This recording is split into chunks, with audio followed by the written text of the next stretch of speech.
Here's a question that gets people kind of riled up. Is addiction A, a disease, B, a choice, or C, a solution to a problem? I can tell you what it's not. Addiction is not a moral issue, and it's not a character defect. Those two are side effects. I began my sobriety journey about 25 years ago. I have 25 years of experience. I've studied addiction. I've worked with hundreds of individuals that struggle with addiction. And here's my opinion. Addictions typically get started with an innocent choice to solve a difficult problem.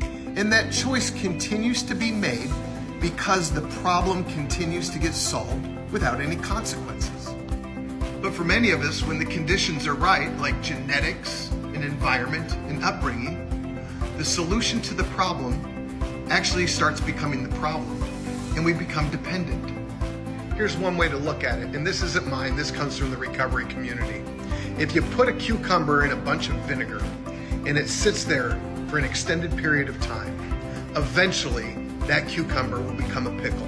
We don't know exactly when that happens, but over the course of it sitting in the vinegar, it becomes a pickle.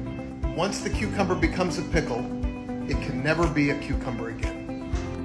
I've been sober a really long time, and I know this without a shadow of a doubt.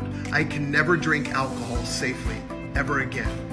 And if I make that choice, I'm responsible for that choice. However, what I'm not responsible for is the fact that my brain has changed. I've become a pickle, and I can't unpickle myself. I will never, ever, ever be able to change that within my brain. That is permanent, and that is not a moral issue. That is not a character defect, and that sure as hell isn't a cop-out. I do have the choice whether I'm going to drink or not. I do not have the choice what happens once I do that.